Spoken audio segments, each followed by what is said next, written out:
So COMPASSION-15 looked at combination of dual checkpoint blockade with a bispecific Fc-silent antibody, Cadonilimab, which targets both PD-1 and CTLA4, in combination with capecitabine and oxaliplatin, or Xelox. This was a randomized phase 3 study conducted in China, and the comparator arm was chemo placebo.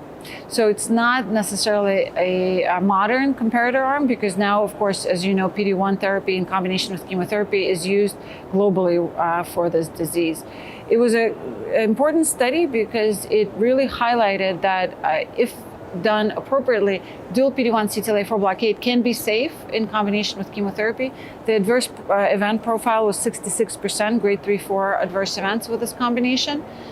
Patients were able to tolerate it, with the caveat that chemotherapy was stopped after 4.5 months, both on the control arm and on the experimental arm.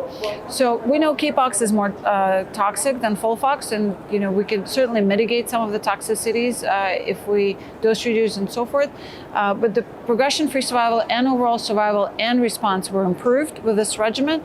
65% overall response rate is better than we would expect with FOLFOX Nivolumab, let's say. So the data is certainly promising.